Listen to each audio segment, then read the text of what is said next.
অবশেষে বিকানুনিয়াসা school and কলেজের মতিঝিল শাখার ওই শিক্ষিকা সামরিকভাবে বরখাস্ত করা হয়েছে।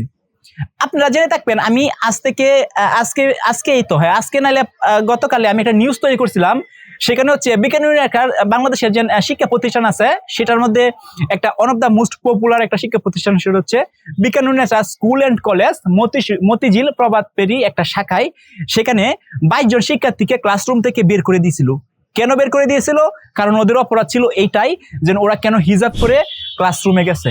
এই হিজাব পরে ক্লাসরুমে যাওয়ার জন্যই এই 22 শিক্ষার্থীকে একটা শিক্ষিকা বের করে দেওয়া হয়েছে। কেন স্কুলে হিজাব পরে আসবে? এটা কোনো কথা? এটা কি ফাইজলামি?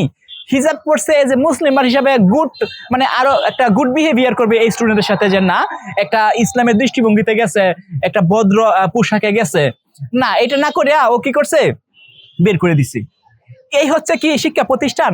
এটা কি ফাইজলামি পাইছে সব? এই যে শিক্ষা প্রতিষ্ঠানে কি ফাইজলামি চলে? সো এইগুলা যেহেতু বের করে দিছে, তখন ওরা গার্জিয়ানের কাছে এসে বলছে, গার্জিয়ানের শুনছেন ডিটেলস, গার্জিয়ান এটার বিষয়ে কথা বলছে স্কুল কর্তৃপক্ষের সাথে, এবং ওভারঅল এই বিষয়টা মিডিয়ার মধ্যে উঠে আসছি।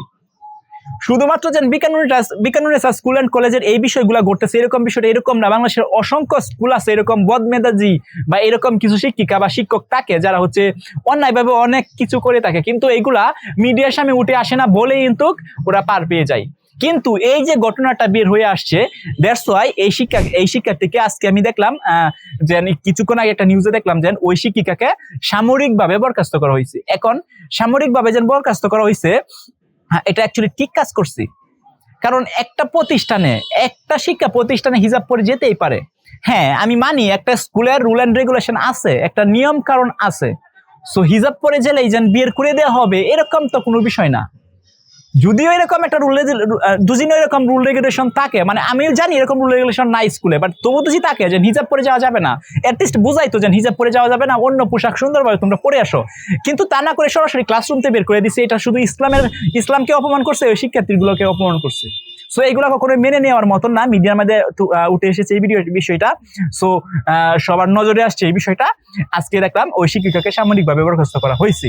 সো ওনাকে এরকম একটা শাস্তি প্রদান করা হোক, যাতে next time in the long run অন্য যে প্রতিষ্ঠানগুলো আছে এই প্রতিষ্ঠানের কোনো শিক্ষক বা শিক্ষিকা যাতে এরকম কিছু করার সাহস না পাই। অ্যাটলিস্ট শিক্ষার্থীর সাথে ইসলাম রিলেটেড, অর্থাৎ মানবতা যে বিষয় আছে, এই মানবতা মানে ও কি চাই, মানে ওই শিক্ষার্থী কি চাই? অশ্লীল পোশাক করে কি শিক্ষার্থীরা স্কুলে যাইতো? আমার তো মনে হয় এটাই চাই। কারণ একজন ভদ্রভাবে একটা হচ্ছে হিজাব পরে গেছে, এতেই শিক্ষিকার একটা সমস্যা হয়ে গেছে, ক্লাসরুম থেকে বের করে দিচ্ছে। সেখানে তো আমার মনে হয় যদি অশ্লীল পোশাক পরে যাইতো তাহলে ডেফিনেটলি ক্লাসে স্থান দিত। সো এগুলো আসলে ব্যাখ্যা করারও কিছু নাই, এক্সপ্লেন করারও কিছু নাই। সো এই শিক্ষিকাকে এরকম একটা শাস্তি দেখা হোক, যাতে নেক্সট টাইম কোনো প্রতিষ্ঠান এরকম কোনো সাহস না পায় যে হচ্ছে এরকম কার্যকলাপ বা এরকম অ্যাক্টিভিটিসে যুক্ত হোক বা ইনভলভ হোক। আপনাদের কি মনে হয় কমেন্টে জানান।